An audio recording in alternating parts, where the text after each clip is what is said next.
అల్లూరి జిల్లా పాడేరులో అతి పురాతనమైన శ్రీ ఉమా నీలకంఠేశ్వర సహిత రాజరాజేశ్వరి దేవాలయంలో గోపూజ ఉత్సవాన్ని వైభవంగా నిర్వహించారు.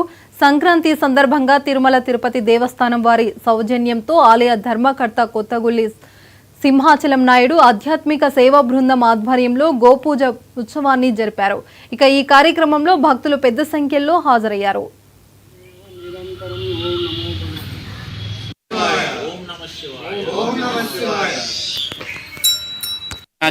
अनंतरम श्री गोमाता देवतानुग्रह कृपा कटाक्षत ऐश्वर्यं भवते शतमानं भवते ताय प्रशस्ताय सेवेन्द्रिये प्रतिष्ठते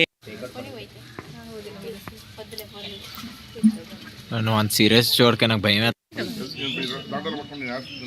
ముడే ఇవయ్యా ముడే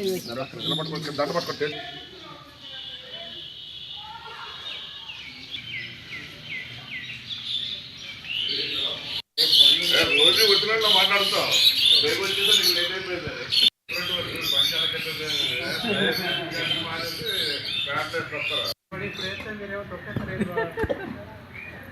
అల్లూరి సీతారామరాజు జిల్లా పాడేరు కేంద్రంగా వెలిసినటువంటి శ్రీ శ్రీ శ్రీ ఉమా నీలకంఠేశ్వర స్వామివారి ఆలయం వద్ద తిరుమల తిరుపతి దేవస్థానము అల్లూరి సీతారామరాజు జిల్లా వారి సౌజన్యంతో ఆధ్యాత్మిక సేవా బృందం పాడేరు వారి ఆధ్వర్యంలో ఈరోజు గోపూజోత్సవాన్ని అత్యంత వైభవంగా నిర్వహించడం జరిగింది.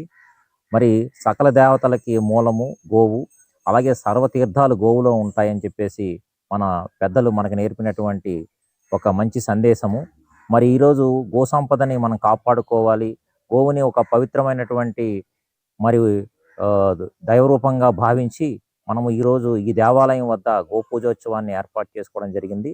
ప్రతి ఏడాది కనుమ రోజు మరి గోపూజోత్సవాన్ని మరి తిరుమల తిరుపతి దేవస్థానం వారు ప్రతి దేవాలయం వద్ద ఏర్పాటు చేస్తున్నారు. మరి ఈ కార్యక్రమాన్ని మాకు ఏర్పాటు చేసినందుకు ముందుగా వారికి ధన్యవాదాలు తెలియజేసుకుంటూ మా ఆధ్యాత్మిక సేవా బృంద సభ్యులు, మహిళలు అలాగే అందరూ ఎంతో ఉత్సాహంగా పాల్గొన్నారు. అందరికీ సంక్రాంతి కనుమ పండుగ శుభాకాంక్షలు తెలియజేసుకుంటూ ఓం నమో భగవతే వాసుదేవాయ.